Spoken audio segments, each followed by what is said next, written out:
안녕하세요. 사연에 빠지다의 DJ 민영입니다. 오늘도 두 가지 사연 준비되어 있으니 재미있게 들어주시고요. 구독과 좋아요 버튼도 꾹 눌러주세요. 그럼 오늘의 사연 바로 시작해볼게요. 안녕하세요. 저는 청년 사업가로 바쁘게 일하고 있는 30대 여성입니다. 마음 맞는 대학 동기들과 스타트업으로 시작해서 처음 한두 해 자리 잡느라고 애를 참 많이 먹었어요. 지금은 회사도 정상 궤도에 올라서 좀 사람 사는 것처럼 살고 있습니다. 당초 주변 사람들의 예상보다 성장 속도가 더 빨라서 요새는 일하는 재미를 느끼며 지내고 있어요. 딸내미가 세상 무서운 줄도 모르고 대뜸 사업을 시작한다고 걱정이 많으셨던 부모님께서도 요새는 딸 자식 잘 나간다고 어깨 쫙 펴고 다니세요. 저 기죽을까봐 대놓고 말씀은 안 하셨어도 내심 혼기찬 딸 시집부터 갔으면 하셨던 걸 저도 알고 있었거든요. 덕분에 요즘은 결혼 이야기도 쏙 들어갔죠. 지금이야 결혼 생각할 겨를도 없이 제 일하느라 바삐 살고 있지만 한때는 저도 결혼이라는 인생의 중대사 앞에서 많은 고민을 해야 했습니다. 결혼은 사랑하는 사람 하나 믿고 처음 보는 인연과도 가족의 연을 맺어야 하는 일 아닙니까? 내가 선택하지도 않은 인연과 잡음 없이 잘 어우러져 지내는 게 결코 쉬운 일은 아니었습니다. 제 경우에는 특히 결혼을 했더라면 제게는 손이 형님들이 되었을 예비 동서들과의 관계가 그러했어요. 아니 우리가 뭐 알고 그랬어? 좋은 대학 나온 줄 알았으면 애초에 우리가 그런 식으로 행동을 했겠냐고. 그게 왜 꼭 우리 잘못인 건데? 정말 끝까지 뭘 잘못했는지 모르시네요. 제가 어떤 학교를 나왔는지 알든 모르든 댁들이 나한테 한 짓은 사람이 사람한테 하면 안 되는 짓이에요. 그런 것도 모르는 인간들이 제 자식이라고 제대로 키울지. 나도 당신 같은 사람들 수준에 안 맞아서 못 어울리겠네요. 처음부터 감이 좋지 않았던 예비 동서들과의 만남은 결국에는 걷잡을 수 없는 파국으로 결론을 맺게 되었습니다. 사람 마음이라는 게 다른 사람을 대할 때 조건에서 아주 자유로울 수만은 없다는 걸 알지만 그게 다른 사람을 무시하고 업신여겨도 된다는 면죄부가 될 수 있는 것은 아니지 않겠어요. 그런 점에서 저 두 인간들은 정말이지 고약한 사람들이었어요. 도대체 이게 다 어떻게 된 이야기인지 지금부터 자세한 이야기를 들려드릴게요. 시작부터 제 자랑을 하는 것 같아 좀 그렇지만 제가 잘하면서 공부를 제법 하는 편이었어요. 제가 자란 곳은 도시와는 거리가 먼 완전한 시골 마을이었거든요. 요즘도 시골에 아이들 울음소리 듣기가 여간 힘든 게 아니라지만 저 자랄 때도 한창 시골의 학교가 급격하게 줄어들던 시기였습니다. 학교 다닐 아이들이 줄어드는 판국이니 피할 수 없는 현실이었죠. 심지어 제가 나온 초등학교는 인근 읍내를 본교로 하는 시골 깡촌의 분교였어요. 당시에는 이미 전교생이 10명 남짓 한 곳이었으니 제가 자란 배경이 어떤지 이해가 좀 가시려나요? 상황이 이렇다 보니 중학교 진학을 위해서는 하루에 몇 대 마을에 들어오지도 않는 버스를 타고 20분은 좋게 나가야 했습니다. 걸어서는 거의 1시간 거리였습니다. 부모님도 밭일 하신다고 늘 바쁘셔서 학교까지 저를 태워다 주실 수 있는 날이 많지 않았기 때문에 어떻게든 버스 시간을 잘 지켜 등교를 해야 했어요. 비록 작은 시골 중학교이긴 하지만 저는 3년 내내 전교 1등 자리를 놓치지 않았습니다. 한 학년의 학생 수가 100명을 겨우 넘기는 판이었으니 서울의 강남 8학군 같은 곳과 비교할 때가 아니겠으나 그래도 부모님께서는 그런 제가 당신들의 가장 큰 자랑거리였죠. 저희 집이야 사방이 논밭인 그야말로 깡천이었으나 그래도 중학교가 위치한 곳은 읍 단위는 되었거든요. 학교 주변에 보습학원도 제법 많았습니다. 대도시만큼은 아니었어도 대한민국 교육열 높은 것은 어디 가지 않아서 저희 반 친구만 해도 학원 다니지 않은 아이가 손에 꼽힐 정도였습니다. 그 손에 꼽히는 아이들 중 하나가 바로 저였어요. 우리 민정이는 학원도 따로 안 다니면서 집에서 혼자 공부하는 거야? 학교 공부는 학교 있을 때 주로 하고 집에서는 숙제 외에는 따로 하고 있진 않아요. 정말 대단하네. 혼자서 이만큼 학업 성취도 끌어올리기가 쉽지 않았을 텐데. 우리 민정이가 확실히 공부머리가 있나 보다. 집에서 딱히 특별히 하는 게 없다는 건 거짓말은 아니었어요. 아무래도 시험 난이도 같은 것도 경쟁률이 치열한 도시 명문학교들보다야 낮은 편이었겠죠. 그리고 그때까지는 혼자서 공부를 해도 크게 어려움을 느끼지 못한 차였습니다. 선생님 말씀대로 공부하는 게 그렇게 어렵지는 않았으니 사람마다 각자 하나쯤은 타고난다는 재주가 저한테는 공부였던 게 아니었을까 싶습니다. 우리 딸 가진 것 없는 부모 밑에서 태어나 제대로 해준 것도 없는데 혼자서 이렇게 공부며 자기 일이며 똑부러지게 잘해내는 걸 보니 아빠는 우리 민정이한테 참 고맙다. 그럼 우리 민정이가 아빠 엄마 제일 가는 보물이지. 시골에서 농사 짓는 부모님 아래 크신 분들이라면 다들 아시겠지만 농사일이라는 게 여간 힘든 일이 아니거든요. 1년 365일 단 하루도 마음 놓고 쉴 수 있는 휴일이 있는 것도 아니고 고된 노동이 정말이지 끝도 없이 이어지죠. 그렇게 몸부셔서라 일하면서도 항상 좋은 결과만을 보장받을 수도 없었습니다. 태풍이라도 한번 세게 불면 된설이라도 맞으면 그해 농작물들을 망치기 일쑤였죠. 오죽하면 풍년은 하늘이 내리는 거라고도 하잖아요. 자연 앞에서 무력한 인간의 존재를 느끼기에 더없이 그만인 일이 아마 농사가 아닐까 싶습니다. 그리 힘든 일을 하시는 분이시니 부모님 두 분 지친 얼굴을 보며 자라는 것이 일상이었어요. 그런 부모님 얼굴에 환한 미소를 짓게 해드릴 수 있는 일인데 공부 잘하는 게 저한테도 자랑이 아닐 수가 없었죠.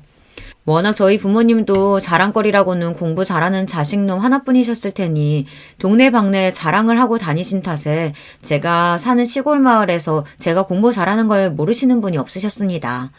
당시에 저희 부모님도 시골에서 농사 지으시는 분들치고는 젊으신 축에 속하셨으니 소녀 같은 아이가 인근 읍내에서도 가장 공부 잘한다는 게 동네 자랑이 되었습니다. 그렇게 이 집 저 집 기특하다며 옥수수며 고구마며 간식도 잔뜩 얻어먹고 동네 어르신들 사랑 듬뿍 받으며 자랐어요. 어른들 사랑은 잔뜩 받고 자랐지만 안타깝게도 또래 친구들한테는 시기의 대상이 되는 경우가 많았습니다. 아무래도 부모님들 중에서 쟤는 학원 한 번 안 보내줬는데도 전교 1등 하는데 너는 이렇게 뒷바라지 해줘도 왜 이렇게밖에 못하느냐며 타박하시는 분들이 계셨나 봐요. 그 나이 또래 아이들이 제일 싫어하는 게 다른 아이랑 비교당하는 건데 그 애들도 상처가 많았겠죠. 결국 그 원망의 화살이 제게 돌아오는 일이 그리 드물지 않았습니다. 쟤 학원 안 다닌다고 하면서 뒤로는 과외라도 받고 있는 거 아니야? 자기는 뭐가 그렇게 잘났다고 학원도 안 다니고 성적이 저렇게 잘 나오겠어. 그러니까 너 평소에 공부 어떻게 하냐고 해도 학교에서 수업 받는 거 말고 별로 하는 거 없다고 거짓말이나 하고 우리는 뭐 학교 수업 안 듣나? 지만 따로 좋은 거 하면서 자기는 노력 안 해도 머리 좋아서 공부 잘한다 뭐 이런 소리 듣고 싶어서 아무것도 안 하는 척 하는 거 아니야? 지금도 제가 그다지 사교적인 성격은 아닙니다만 어릴 때는 정말 수줍음이 많은 편이었거든요. 친구도 정말 마음이 잘 맞는 저와 비슷하게 조용한 친구 몇몇이 전부였기에 저에 대해 오해하는 친구들도 많았어요. 공부 좀 한다고 다른 애들 무시한다는 식으로 몰아가는 아이들도 있었고요. 그럴수록 더더욱 친구 만드는 데 위축이 되어 더 제가 어울리는 친구들과만 가까이 지내게 되었습니다.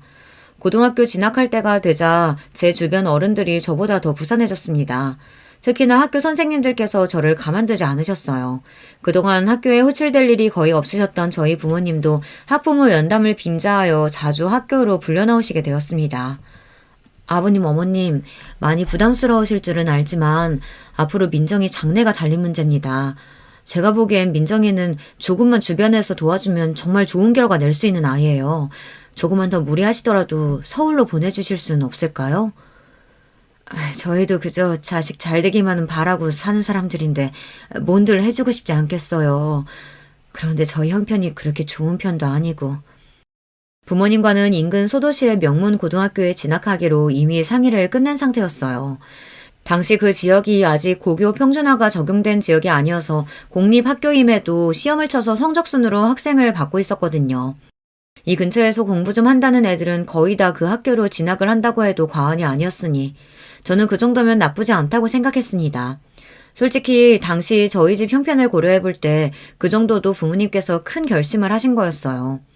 차로 저희 집에서 1시간 이상 떨어진 곳이었어서 무조건 성적 우수 학생으로 선발되어 기숙사에 들어가야 했지만 솔직히 제 성적으로는 무리가 없다고 생각했습니다. 성적 순으로 학생을 선별하는 학교이다 보니 기숙사도 상위 학생들에게 제한하고 받고 있었거든요. 부모님 입장에서도 비록 1시간 거리라곤 하나 어린 딸 자식 타지로 유학 보낼 결심이 쉽지 않으셨을 겁니다. 그런데 학교 측에서는 그보다 더 멀리 떨어진 서울의 명문학교에 저를 보내자고 저희 부모님을 설득에 들어간 겁니다. 솔직히 저는 그게 그렇게 마음에 들지 않았어요. 선생님들 입장에서야 본인들이 가르치는 학생이 더 넓은 세상으로 나갈 수 있는 자질을 갖추고 있는데도 어린 나이에 현실의 벽에 부딪혀 제가 더 욕심을 내지 못한다고 생각하셨을 수도 있어요. 하지만 저도 당시에 겨우 16 어린 나이였습니다. 부모님 품에서 벗어나 멀리 떨어진 곳으로 가고 싶다는 마음이 없었어요. 사실 진학하겠다고 한 학교도 기숙사에 들어가야 한다고 해서 걱정이 많은 터였습니다. 주변에 그곳과 비슷한 환경의 학교가 있었더라면 고민도 해보지 않고 집에서 학교를 다녔을 거예요. 통학을 할 때도 몇몇 우악스러운 친구들 때문에 기가 죽었었는데 기숙사 생활을 할 생각을 하면 걱정이 이만저만이 아니었어요. 그런데 인근 도시도 아니고 서울이라뇨. 중학교 2학년 때 다녀온 수학여행을 제외하고 서울은 가본 적도 없었습니다. 지금이야 KTX 타면 2시간도 안 돼서 집에 갈 수 있는 거리이지만 당시로는 저한테 꼭 아는이 아무도 없는 타국에 떨어지는 것과도 같은 기분이었습니다. 엄마, 나 서울 안 가도 괜찮아. 나 근처 학교 가도 잘할 수 있어. 너야 어딜 가더라도 잘하겠지. 이런 잘난 자식 낳아놨으면서 부모가 돼서 뒷바라지 제대로 해줘야 하는데. 자꾸 부모님들이 당신들 탓을 하시는 것도 보기 싫었어요. 남들 보기에 어떨지 몰라도 전 제가 나고 자란 시골 마을을 정말 사랑했거든요. 나는 이렇게 살고 있어서 행복한데 남들이 왜 더 야단인지. 그리고 다른 사람들이 제 소중한 부모님을 자식 뒷바라지 하나 제대로 못하는 못난 부모 취급하는 것도 싫었고요. 하지만 부모 입장에서야 자식이 조금만 더 밀어주면 지금보다 훨씬 더 나은 인생을 살 수 있다고 하는데 그걸 포기할 수 있는 부모가 과연 몇이나 되겠습니까? 민정아, 이제 됐다. 우리 학교 출신 선배님 중에서 장래가 촉망되는 우수학생 후원해주고 싶다는 분이 계신데 네 사정 들으시고는 네가 대학 갈 때까지 교육비랑 생활비 지원해주고 싶다고 하시는구나. 담임 선생님 말씀에 저희 부모님들께서는 눈시울까지 붉히시며 감사 인사를 거듭하셨어요. 하지만 저는 이제 꼼짝없이 머나먼 타지로 나가야 한다는 생각을 하니 두려운 마음에 눈물이 비집고 나왔습니다. 제가 괜찮다는데 굳이 저를 보내시기로 한 부모님께도 어린 마음에 원망스러운 마음이 들었고요. 민정아, 지금이야 네가 엄마 아빠랑 떨어져서 지내야 한다고 생각하니 무섭기도 하고 서운하기도 하겠지만 이게 최선의 선택이라는 건 우리 딸도 곧 알게 될 거야. 어딜 가서도 우리 딸이 잘할 거라는 건 믿을 의심치 않으니 엄마 아빠는 걱정 없이 웃는 얼굴로 너 보낼 거다. 그렇게 저는 서울의 특목고에 진학하게 되었습니다. 그 학교에 입학하고 나서야 제가 그동안 얼마나 우물한 개구리였던 건지 깨닫게 되었어요. 시골 학교에서 공부 꽤나 했다는 건 거기서는 될 것도 아니었습니다. 거기 있는 친구들 중 중학교에서 전교 1등 안 해본 애들이 더 드물었습니다. 저처럼 시골 깡촌에서 유학 온 애들도 거의 없다시피 했어요. 처음 상경했을 때 제가 지내던 곳 풍경과는 달리 빽빽하게 들어선 고층 빌딩들의 눈앞이 빙글빙글 도는 것 같았습니다. 다른 친구들 그동안 살아온 이야기 듣자니 그때보다도 더 눈앞이 도는 기분이었어요. 나는 어릴 때부터 영어 유치원 다니고 방학 때마다 어학연수 나가서 영어 배우고 들어왔어. 엄마 아빠가 어릴 때부터 대학은 미국 아이비리그 보낼 거라고 하셨거든. 근데 나만 그런 거 아닐걸? 우리 반 애들 중에 어학연수 한 번 안 다녀온 애들 없을걸? 제가 어디서 듣지도 못한 시골 마을에서 올라왔다는 걸 알자 호기심을 갖고 다가온 친구 하나가 이렇게 설명했습니다. 그 말이 틀린 말은 아닌지 3학년 선배들 반은 아예 국내 대학에 진학할 국내반과 해외 입시를 준비하는 해외반으로 나눠서 대학 진학을 준비하고 있었어요. 그게 여기선 밥 먹듯이 흔한 일이라고 생각하니 그동안 내가 머물던 곳이 얼마나 좁은 사이였는지 실감이 확 났어요. 당연히 공부해야 할 양도 어마어마하게 불어났습니다. 제가 성적이 잘 나오긴 했지만 공부에 목숨을 건 적은 없었습니다. 집에 와서 숙제할 때 빼고는 들로 밭으로 뛰어다니며 자랐고요. 간간히 부모님 농사일 도와가며 그렇게 지냈어요. 하지만 고등학교 진학 이후 그런 시절은 다시 돌아오지 않았습니다.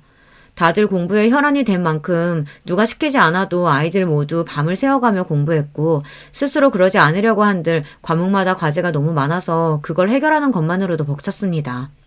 사람이 밥 먹는 시간 빼고는 이렇게 공부에 미쳐 살 수도 있구나 싶었어요. 심지어 잠자는 시간도 줄여야 했으니 처음 한 달간은 밤마다 기숙사 방 침대에서 혼자 눈물을 훔치기가 부지기수였습니다. 그러나 사람은 적응의 동물이라죠. 그런 생활조차도 점차 익숙해졌습니다. 게다가 저는 제가 그렇게 승부욕이 강한 사람일 줄 몰랐어요. 아무것도 모르고 들어와서 처음 치른 시험 등수에 충격을 받아 그날은 아무것도 삼키질 못했어요. 그런 등수는 생전 생각조차 못 해봤습니다. 간신히 중위권에 머무른 등수를 보며 비로소 제 투지가 불타오르기 시작했습니다. 나 여기 보낸다고 우리 엄마 아빠가 무슨 수모를 겪었는데 이대로 주저앉을 수는 없었죠. 그 전까지는 그저 새로운 환경에 적응하려고 어떻게든 아등바등 다른 친구들 하는 걸 따라했다면 이제는 이 학교에서 반드시 꼭대기에 올라가리라는 다부진 마음을 먹고 진심을 다해 공부에 임했어요. 그 결과 저는 2학년에 올라갔을 때는 저희 반 1등이 되어 있었습니다. 야, 마음 먹는다고 다 성적 나으면 우리 학교 애들 죄다 하버드 갈게? 너도 진짜 대단하다. 그 시골에서 어떻게 여기까지 오나 했는데 한민정, 너 이런 면이 있었구나? 공부가 사람 평가하는 가장 큰 기준인 학교이다 보니 제가 누구인지 모르던 아이들조차 저를 달리 보기 시작했습니다. 자연스레 주변 친구들이 해외 명문학교 진학이 유력한 아이들로 채워지기 시작했어요. 그때는 그저 친구들이 많아졌다는 게 마냥 좋았었는데 사회에 나오고 나니 각 분야에서 왕성하게 활약하는 그 애들이 죄다 제 인맥이더군요. 그때는 몰랐습니다. 주변 어른들이 하시던 말씀이 이렇게까지 고려하신 거구나 싶네요. 성적은 오르고 올라 3학년에 올라가니 제 성적은 해외반 중에서도 최상위권이었습니다. 예전 같았으면 유학이라고는 상상도 못했겠으나 그래도 저도 이 학교 들어와서 보고 들은 게 적지 않았어요. 워낙 명문학교 진학률이 높다 보니 유학을 후원해 주시는 분과 연결되는 것도 어렵지 않았습니다. 이왕 큰 물로 나온 김에 제 능력으로 갈 수 있는 데까지는 가보고 싶었어요. 결국 저는 아이비리그 진학에서도 가장 높게 평가하는 무려 하버드 대학교에 진학하게 되었습니다. 이게 웬 경사라니? 우리 학교 출신 중에 하버드로 들어가는 학생이 나올 줄이야. 정말 장하다 민정아. 내 새끼 혼자서 그 타지에서 얼마나 고생이 많았을꼬. 우리 민정이 기특하다 기특해. 유학이 확정되고 금유한양한 고향에서 제 고등학교 진학을 도와주신 중학교 선생님들과 관계자분들이 저를 과거 급제라도 한 듯 열렬히 맞아주셨습니다. 어린 딸 타지로 보내고 노심초사하셨을 부모님도 기쁨의 눈물을 쏟으셨어요. 정말 다들 감사합니다. 엄마 아빠 조금만 더 기다리면 내가 정말 호강시켜줄게. 다시는 힘든 일 안 하시게 내가 다 해드릴 거야. 머리도 좋은데 심성까지 고운 것 보게. 민정이 네가 우리 동네 자랑이다. 3년 노력의 결과를 더할 나위 없는 최고의 결과로 돌려받게 되어 정말 기뻤습니다. 그렇게 시작한 미국 유학 생활도 성실하게 했어요. 비록 대학생이라고 낭만을 즐길 여유라고는 없을 정도로 어마어마한 공부량에 치여야 했지만 그 덕에 더 나은 사람으로 성장할 수 있었고 그 안에서 돈 주고도 살 수 없는 유망한 인재들과의 인연을 맺을 수 있었던 것 또한 제 인생의 큰 재산이 되었습니다. 유학을 마치고 국내 유수의 기업에서 사회생활을 시작하면서도 자신감 넘치는 태도로 살아갈 수 있었던 것은 이렇듯 제가 쌓아 올린 것들로 인해 제 자존감도 올릴 수 있었기 때문이겠죠. 대학 때도 너무 바빠서 제대로 데이트할 시간도 없었는데 귀국하니 선자리가 제법 들어왔습니다. 이제 제 스펙도 국내에서 손에 꼽힐 정도이니 상대의 조건도 썩 훌륭했으나 왠지 그런 식의 만남이 썩 내키지는 않더라고요. 그즈음 제게 아주 적극적으로 다가오던 사람이 바로 예비 남편이었습니다. 제가 근무하는 회사의 협력사 직원이었던 그 사람 직장도 꽤 훌륭한 평가를 받는 곳이었어요. 학벌도 국내 명문대로 졸업했고요. 에이 그래봤자 너한테 될 건 아니지. 객관적으로 보자면 동기 말이 틀린 말은 아니었습니다만 애초에 학벌 따져가며 연애할 생각도 별로 없었고 그저 대화 수준이 맞지 못할 정도가 아니면 크게 신경 쓰지 않았습니다. 무엇보다 예비 남편의 매너 있는 태도와 준수한 용모도 마음에 쏙 들었고요. 그렇게 연애를 시작하고 채 1년도 지나지 않아 결혼 이야기가 나오게 되었어요. 당시에는 제가 학교 졸업하자마자 저희 엄마 아빠 거처부터 옮겨드려서 그래도 전에 살던 시골에서 조금 근교의 읍내에서 지내고 계시는 부모님이셨습니다. 학생이었다고는 하지만 학교 이름값이 있어 그런지 학생 시절 인턴십 했던 곳에서 꽤 많은 금액을 적축할 수 있었거든요. 그렇게 이제 나이 드셔서 너무 무리 가는 밭일을 그만두시게 하고 그 근처에 작은 가게를 내드렸어요. 아이고 우리 잘난 딸내미 덕에 엄마 아빠가 호강한다. 고맙다 우리 딸.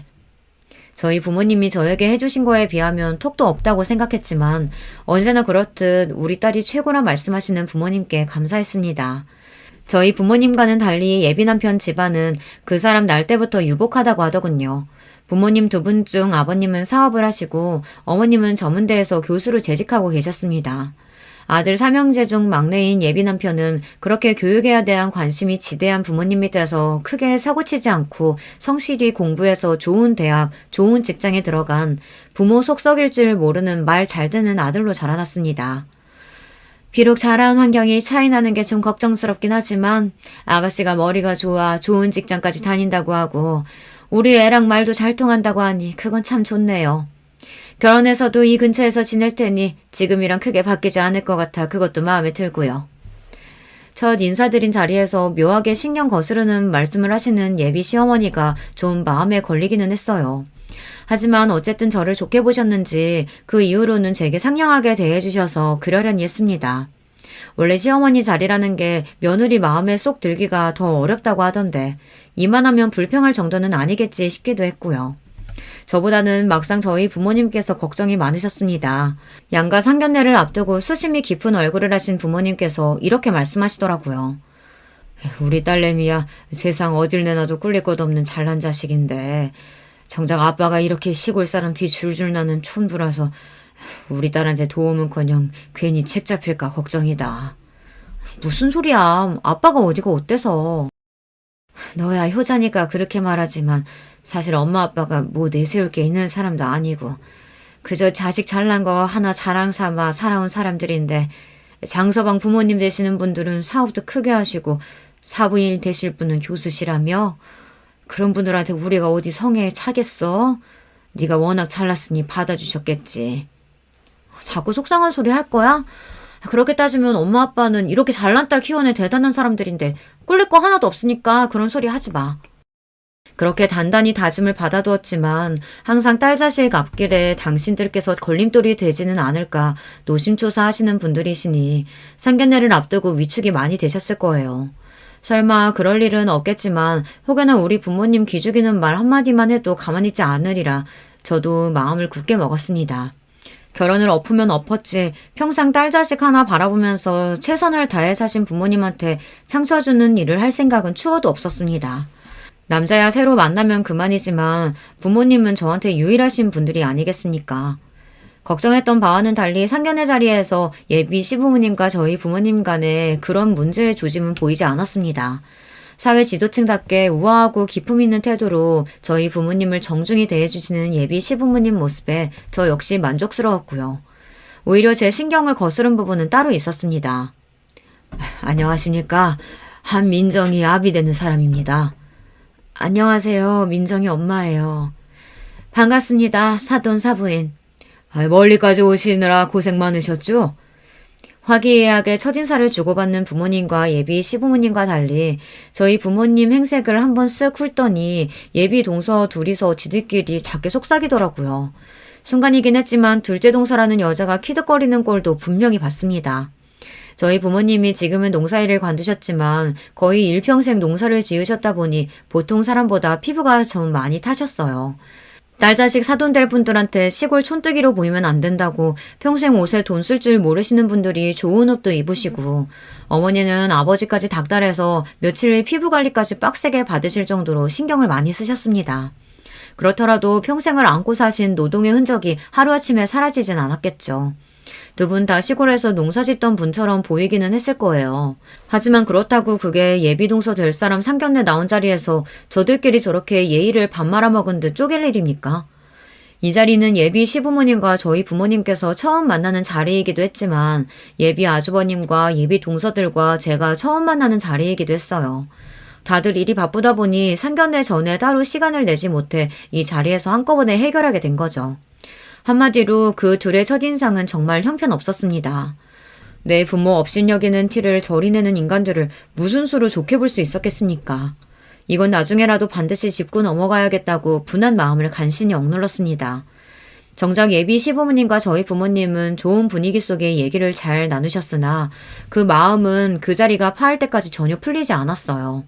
다들 돌아가고 예비 남편과 둘만 남자 저는 계속 참았던 화를 폭발하고 말았습니다. 자기 형수라는 사람들 도대체 어떻게 그렇게 예의가 없어?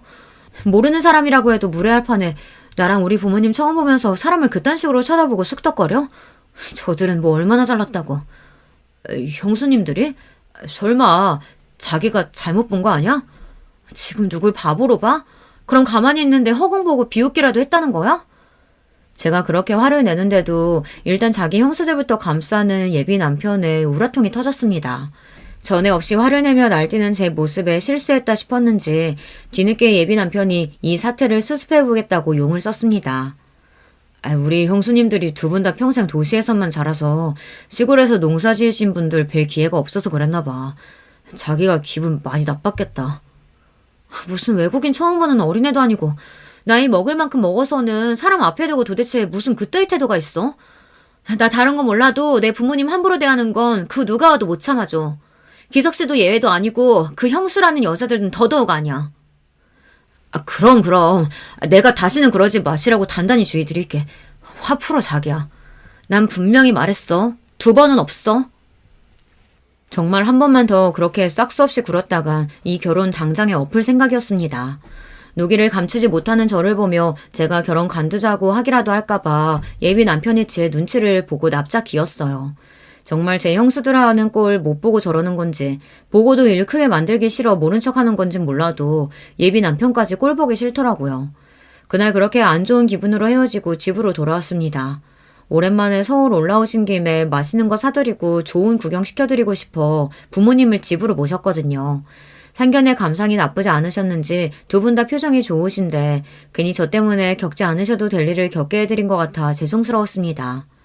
사돈 내외도 그렇지만 정서방 형제들도 그렇고 형수 되시는 분들도 그렇고 어쩜 다들 그렇게 귀티가 나고 사람들이 세련되던지 우리 딸이 그런 집에 시집 간다고 생각하니까 아빠가 마음이 너무 뿌듯하더라.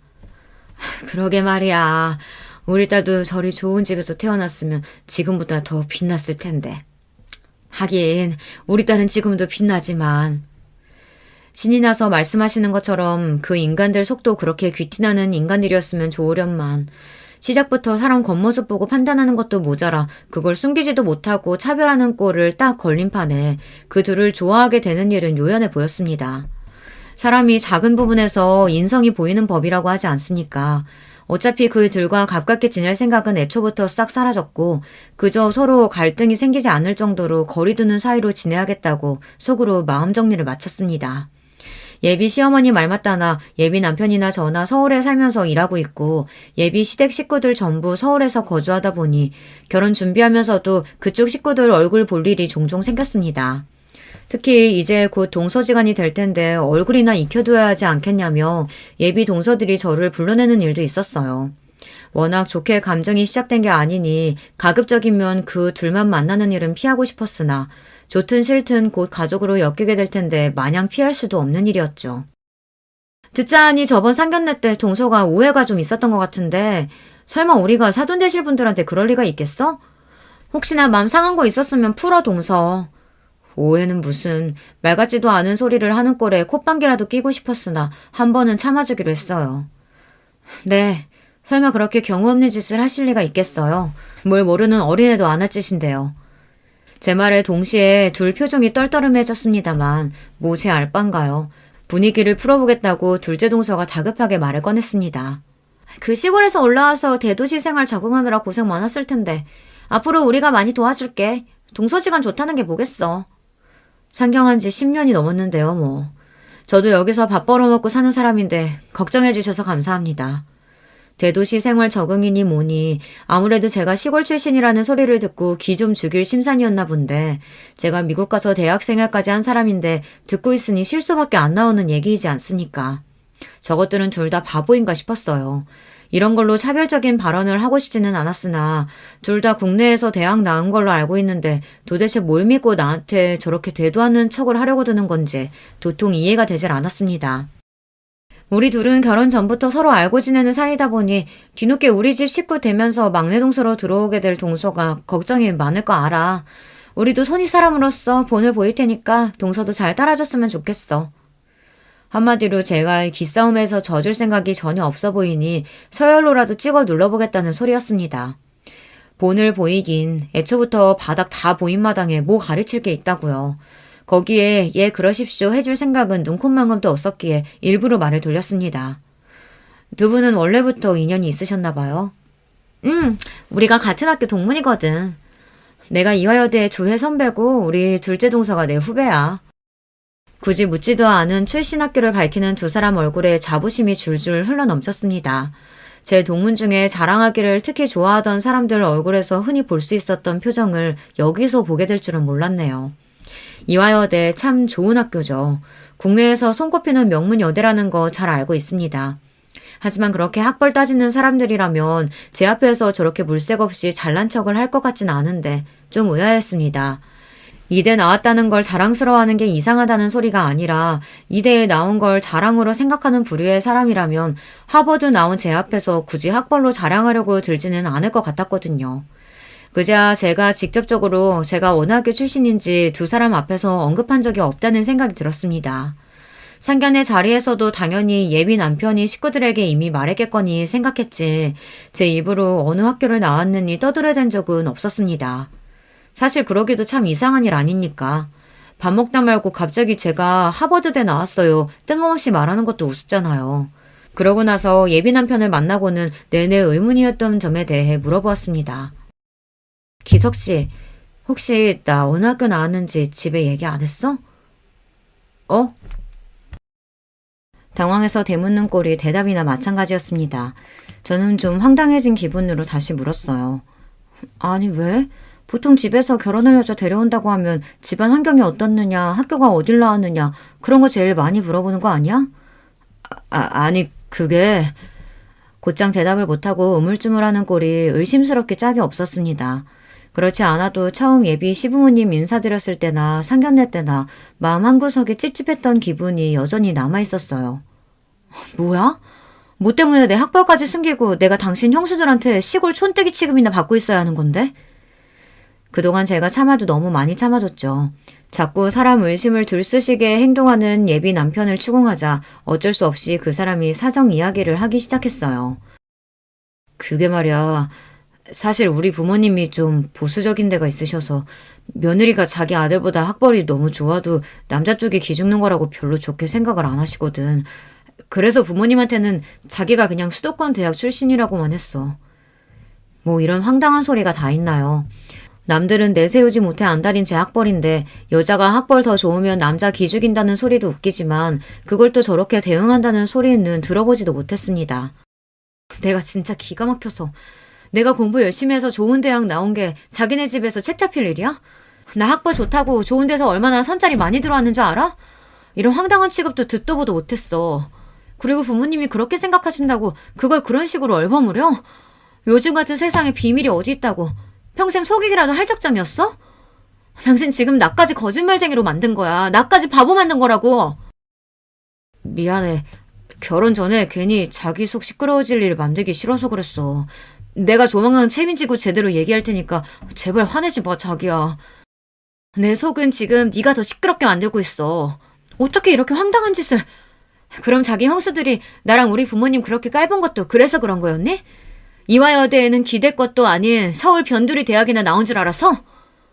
우물쭈물 대답을 못하는 꼴을 보니 결과가 뻔했습니다. 연애할 때는 사람 참 똑부러지고 괜찮아 보였는데 이래서 사람은 곁에서 함께 큰일 겪어보아야 비로소 제대로 알 수 있다고 하는 건가 봅니다. 나 기석씨 만나고 진짜 이렇게 실망스러운 적이 없었어. 도대체 무슨 생각이었던 거야? 민정씨, 내가 정말로 미안해. 내가 생각이 너무 짧았어. 내가 민정씨랑 결혼하고 싶은 마음이 너무 앞서서 평소보다 경솔하게 굴었어. 내가 무슨 일이 있어도 사실관계 제대로 잡을 테니까 나한테 조금만 시간을 줘, 어? 생각 같으면 결혼이고 뭐고 한동안 아무 생각도 하기 싫었으나 이 와중에도 착실히 결혼 준비가 이루어지고 있었습니다. 거기다가 좋은 집에 딸 시집 보낸다고 요즘 기분이 하늘을 찌를 듯한 부모님을 떠올리니 막막하더라고요. 한심스럽긴 했지만 아직 예비 남편에 대한 마음도 완전히 식지 않은 상태였고요. 결국 그 어이없는 일을 한 번은 봐주기로 했어요. 다음날 저녁에 자려고 들어누웠는데 갑자기 전화벨이 울렸습니다. 첫째 동서였어요. 친한 사이였어도 별일 없으면 이 늦은 시간에 전화는 실례인데 피차 서로 감정 좋을 것도 없는 사이에 이 시간에 전화라니. 역시 문제 있는 사람은 한 가지만 문제인 건 아니구나 싶었습니다. 한숨을 쉬며 마지못해 전화를 받았어요. 이 시간에 무슨 일이세요? 야, 너 내가 그렇게 알아듣게 얘기했는데 꼭 이렇게 긁어부스럼을 만들어야겠어? 내가 우리 집 식구도 아닌 너 때문에 도련님한테 입 조심하라는 소리까지 들어야겠냐고. 대뜸 전화에서는 다짜고짜 그게 무슨 소리예요? 진짜 저한테 왜 이러세요? 왜 이래? 이게 어디 순진한 척을 하고 있어. 네가 시골 깡촌에서 자란 촌년이라 촌년 취급한 거 가지고 도련님 닭달에서 어디 손이 동서들 말을 조심하라고 건방을 떨고 있어? 그런 취급 받기 싫으면 너도 대도시에서 크지 그랬니? 원망을 하려면 네 부모님을 원망하던가. 가난한 깡촌에서 커서 제대로 못 배웠으면 겸손하기라도 해야지. 어디 주제에 어울리지도 못할 신랑감 만나서 주제도 모르고 나대길. 너 우리 도련님 아니었으면 우리 같은 사람들이랑 애초에 어울릴 깜냥도 아니야. 알기나 해? 이 여자가 진짜 듣자 하니까 말이면 단줄하나. 제 도련님한테는 찍소리도 못하면서 그 화풀이를 나한테 다 해? 니까짓 게 뭐라고 감히 나를 이렇게 무시해? 내가 이런 소리 듣고도 너 같은 인간이랑 같은 식구 될 것 같아? 기서씨랑 네 시부모한테 연락해서 니년 때문에 우리 결혼 엎어지게 생겼다고 말할 테니까 어디 그때도 네가 이렇게 당당한가 보자. 그러고는 전화를 확 끊어버렸습니다. 진짜 이까지 결혼 뒤집어 엎어버릴 생각이었어요. 살다 이런 모욕은 처음이었어요. 사태를 이 지경까지 만든 예비 남편이라는 놈한테도 우라통이 치밀었지만 진짜 제가 시골 출신의 서울 변두리 대학 출신이었다고 한들 첫째 동서라는 여자의 저런 몰상식한 행동은 결코 용인되어서는 안 될 것이었습니다. 그 길로 당장의 예비 남편에게 전화를 걸었습니다. 네 미친 큰형수라는 여자가 나한테 전화해서 무슨 막말을 퍼부었는 줄 아니? 일을 이 지경으로 만들어 놓고 너는 잠이나 퍼자고 있어? 너도 꼴 보기 싫으니까 앞으로 나한테 연락하지 마. 민정씨! 그러고 정말로 며칠간 그 사람 연락을 깡그리 무시해버렸습니다. 도대체 이게 무슨 마른 하늘의 날벼락이에요. 남자 하나 잘못 만났다고 내가 이런 꼴까지 당해야 하다니. 내가 남자에 환정한 것도 아니고 저놈 없으면 못 사는 것도 아닌데 왜 이런 수모를 견뎌야 합니까? 나 이 꼴 당하겠으면 니놈도 마음고생 좀 해보라지 싶었습니다. 그렇게 며칠 만에 제 앞에 모습을 나타낸 예비 남편은 꼴이 꼭 피죽도 못 얻어먹은 것처럼 얼굴이 반쪽이 되어 있었어요. 저랑 결혼할 생각에 만만이었다가 하루아침에 버림받게 생겼으니 마음고생을 적지 않게 한 모양이었어요. 그 꼴을 보니 또 마냥 가슴이 시원하기만 한 건 아니더라고요. 민정씨, 제발 잠깐만 내 얘기 좀 들어줘. 나 정말로 반성 많이 했어. 형수님도 감히 당신한테 그런 얘기한 거 가만 안 두고 확 뒤집어 엎었어. 우리 형들한테 꼼짝도 못해. 내가 형수들 때문에 결혼 엎어지게 생겼다고 형들도 화가 나서 한 소리들 해서 지금 형수들 찍소리도 못하고 있어. 앞으로도 형수들 절제 당신 함부로 못하게 할 테니까 제발 한 번만 용서해줘, 어? 너 그 한 번만 소리가 벌써 몇 번째인 줄 아니? 내가 처음부터 그냥 확 끊어냈어야 하는 건데. 민정씨, 제발. 이번엔 진짜야. 형수들이 민정씨한테 사과도 하겠대. 그 인간들 사과가 무슨 의미가 있다고. 다들 꼴도 보기 싫어. 아니야. 안 그러면 자기들도 형들한테 이혼당할 판인데 이제 절대 그렇게 못 가본다니까? 솔직히 예비 남편 말이 더 이상 믿음직스럽게 들리지는 않았으나 그래도 그 두 인간들 기가 팍 죽어서 저한테 머리 조아리고 마음에도 없는 사과하느라 수치심에 부들부들 떨 것을 생각하니 좀 고소하기도 했어요. 그렇게 정말 마지막이라고 다짐을 받아두고 두 형님 내외와 대면하게 되었습니다. 재수씨, 제 안사람이 정말 큰 실수를 저질렀다고 들었습니다. 재수씨 입장에서 얼마나 화가 나고 상처가 되셨겠어요. 제가 대신해서 정말 사죄드립니다. 아주버님께서 잘못하신 것도 아닌데요. 사과할 사람은 따로 있지 않나요? 제 말에 그 자리에 있던 모든 눈들이 두 예비 동서에게 꽂혔습니다. 자기 남편들한테는 꼼짝도 못한다는 말이 거짓은 아니었던지 어지간히도 아주버님들 눈치를 보는 예비 동서들 꼴이 우스웠습니다. 두 사람이 내키지 않는 표정으로 마지못해 입을 떼었습니다. 그날은 말이 좀 심했어. 그렇게까지 말할 건 아니었는데 내가 좀 흥분했어. 지금 그걸 사과라고 하시는 거예요? 이화여에 대해서는 사과를 그런 식으로 하라고 가르치나 봐요. 결코 호락호락 넘어가 줄 생각이 없던 제게 턱도 없는 사과 같지도 않은 사과였습니다. 자기 딴에는 저보다 못한 인간에게 제 자존심 뭉개가면서 사과했는데 제 반응이 날카롭자 첫째 동서도 그만 제 성질머리를 이기지 못하고 버럭 악을 쓰기 시작했습니다. 사람이 이렇게까지 굽히면 그런가 보다 할 것이지. 니까짓 게 뭐라고 이렇게 건방을 떨어 이 촌년이. 형수님 진짜 미쳤어요? 이 사람이 진짜 제정신이야? 아니 다들 좀 너무한 거 아니에요? 우리는 엄연히 이 집 식구고 저 사람은 아직 남인데 그리고 우리 학벌에 비해 저 사람 조건이 처지는 것도 사실이잖아요. 입 다물어. 내 학벌이 뭐가 그렇게 모자라는데? 대학은 니들만 나온 줄 알아? 대학이라고 다 같은 대학인 줄 아나. 어디 듣도 보다 못한 전문대로도 나온 모양인데 그걸로 지금 어디다 갖다 비비는 거야? 그 말과 동시에 제 졸업장 사본을 그 막대 먹은 여자 면상에 철썩 집어던졌습니다. 찰지게 그 여자 얼굴에 갖다 붙은 제 졸업장이 핑그르르 보기 좋은 원을 그리며 테이블 정중앙에 떨어졌죠. 미국 대학 출신이니 당연히 영문으로 적힌 제 졸업장을 보며 어안이 벙벙해진 두 여자 꼴을 보고 있자니 비웃음이 터져나왔습니다. 잘난 이화여대식이나 나와서 영문 졸업장 하나 해석 못하겠니? 니들이 그렇게 무시한 내 대학 졸업장이란다. 하버드? 역시 명문대 출신인 두 예비 아주버님들이 먼저 제 졸업장을 알아보고 눈이 휘둥그레졌습니다. 그 두 여자 입장에서는 얼마나 믿기 싫은 현실이었겠어요. 단박에 현실을 부정하려고 억지를 쓰기 시작했습니다. 도련님이 어딘지 출신 학교 이름도 못 꺼낼 정도로 후진 학교 나온 거 아니었어? 갑자기 하버드는 무슨 하버드야? 어디서 꼴에 졸업장 위조라도 했나 본데 너 그거 범죄야. 야, 네가 말해봐. 저게 위조라는데. 싸늘하게 예비 남편을 돌아보며 제가 말했습니다. 낯빛이 새파랗게 질린 예비 남편은 겨우 입을 떼었습니다. 이 사람 하버드 출신 맞아요. 여기 있는 그 누구보다 학벌로는 대적할 사람이 없는 사람이라고요. 민정 씨한테 들으면서도 설마 했는데 형수님들 이렇게 몰상식한 사람이었어요? 진짜 내 결혼 파트 내려고 작정한 거야 뭐야? 사실 확인을 해주는 예비 남편 말에 그 둘 얼굴이 시퍼렇게 질렸습니다. 이미 저는 파혼할 결심을 굳혔죠. 니들같이 천박한 것들이랑 어울릴 생각 나도 없어. 니들 말대로면 어디 수준 안 맞아서 니까지 것들이랑 내가 어울릴 수 있겠니? 단, 파혼은 다 니들 폐악 때문이니 그 대가는 단단히 준비하는 게 좋을 거야. 애초에 우리가 알았으면 왜 이런 짓을 했겠어? 왜 파혼이 우리 탓인데? 난 그냥 시키는 대로 한 거야. 나도 피해자라고. 같은 학교 동문이니 해가며 서로 어와둥둥한 게 거짓말이라도 되는 것처럼 악다구니를 쓰는 꼴이 제법 볼만했습니다. 제 아내들 추한 민낯을 그대로 목도한 예비 아주버님들 얼굴이 황망하기 그지없었죠. 더 볼 것도 없다 싶어 몸을 돌리는 제 앞에 예비 남편이 무릎을 꿇었습니다. 민정씨, 제발 한 번만 다시 생각해줘. 내가 다시는 저 인간들 민정씨 앞에 나타나지 못하도록 할게. 제발 파혼만은. 나, 이 모질이 새끼야. 너 그 말 지겹지도 않니? 네 형수들 말 맞다나 서로 수준 안 맞아서 이 결혼은 못하겠다. 너 같은 놈한테 언감생심 나 같은 여자가 말이나 되니? 구질구질하게 매달리지 말고 내가 보상금 청구하면 그거나 깔끔하게 보낼 준비해. 그렇게 그 징글징글한 것들과는 영영 엮일 일 없이 모든 인연을 정리하게 되었습니다. 처음에 조짐이 보일 때 진짜 끊어냈어야 하는 건데 지저분하게 길게도 끌었네요.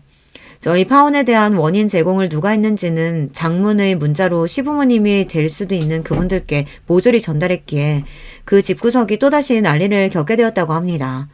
본인들이 가장 귀해하던 막내 아들 결혼을 엎어지게 만든 게 모자란 며느리들 때문이라는 걸 알고는 잡돌이를 어지간히 하신 게 아닌 것 같더라고요. 제 남편들 못지않게 시부모님들 눈치도 많이 봤던지 아주 찍소리도 못하고 산다네요. 신혼집도 시댁 도움을 받은 모양인지 너 같은 것들한테 내 귀한 재산 못 준다며 펄펄 뛰시는 시부모님한테 아들목 제외한 본인 목까지 갚고 있다는 말은 웃기기까지 하더라고요. 전 예비 남편이 저것들이 내 팔자 망쳐놨다며 악다구니를 써서 시댁에는 발도 못 들이고 있답니다. 여기까지가 제발 자기 다시 한번 돌아봐 달라며 전 예비 남편이 저한테 전해준 이야기예요. 그러게 감히 누굴 무시합니까? 다른 사람 괄시해놓고 저들이라고는 괜찮을 줄 알았나 보죠. 그것들은 제가 아니라도 누구에게라도 큰 코 다칠 일이었을 겁니다. 파혼에 대한 소문이 아주 웃기게 나서 전 예비 남편 또한 뒤에서 웃음거리가 되었어요. 네 집구석 때문에 파혼하는 마당에 결혼 준비하느라 깨진 돈 제대로 안 보내면 아주 얼굴도 못 들게 다니게 해주겠다는 제 반협박에 위로금도 심심치 않게 뜯어냈습니다. 협력 사기는 해도 저희 회사가 갑이고 제가 관리직급이다 보니 저쪽 회사도 알아서 기더라고요. 저는 그놈을 업무적으로도 볼 일이 없었습니다. 앞서 말씀드렸다시피 지금은 하버드 동문들과 창업한 회사가 크게 성공을 거두어 파혼한 아픔 따위는 생각할 겨를도 없이 바쁜 나날을 보내고 있어요. 오히려 그때 그렇게 코 깨어 결혼하지 않은 게 천운이다 싶습니다. 결혼이 뭐 대수인가요? 제 인생 잘 살고 있으면 그게 제일이죠. 제 파혼 이야기는 여기까지예요. 황당하지만 늦게나마 발 빼고 잘 살고 있으니 제 걱정은 마시고 다들 좋은 하루 보내시길 바래요. 안녕하세요. 코로나가 한창일 때부터 제가 사연에 빠지다를 듣기 시작했는데 지금은 어느새 열혈팬이 되어버렸네요. 저는 어렸을 때부터 집에서 차별을 엄청나게 받고 큰 사람입니다. 딸이라고 장녀라고 모든 책임감을 다 져야 했으며 차별을 당연시해야만 했어요. 저는 동생만 둘인데요. 남동생은 남자랍시고 어렸을 때부터 집안의 기둥 대들보였습니다. 시집 온 뒤로 마음고생하며 친정엄마가 지내고 계셨을 때 딸인 제가 태어나서 더욱 속상해 하셨었고 그걸 만회시켜준 존재가 남동생이었던 거예요. 저는 참 억울하게도 외모가 친탁을 했습니다. 친정아버지를 많이 닮았으면 차라리 나은데 친할머니하고 정말 비슷한 인상이에요. 친정엄마께서는 그렇기에 더더욱 저에게 정이 안 간다고 하셨죠. 너는 암만 내 배로 직접 낳았어도 나하고 닮은 구석이 하나도 없어서 그런가? 아니면 내가 너무 싫어하는 그 얼굴을 닮아서 그런가? 정을 줄래야 줄 수가 없어. 하여간 표정도 음침해가지고 애가 애답지도 않고 보는 사람을 아주 우울하게 만든다니깐. 어린 딸에게 친정엄마가 하셨던 말씀 지금 생각해도 너무 서럽네요. 저는 타고난 성정이 차분하고 조용한 편이었어요. 그런데다가 하도 차별을 받고 구박을 받으니까 집에서 기가 죽어서 의기소침해졌죠. 이런 저와는 다르게 막내인 여동생은 원체 애교가 있는 성격이었습니다. 그리고 생긴 것도 외탁을 한 편이었어요. 여동생은 어렸을 때 잔병 치레를 했는데 당시 집이 너무 가난했던 탓에 제대로 못 돌봐줬습니다.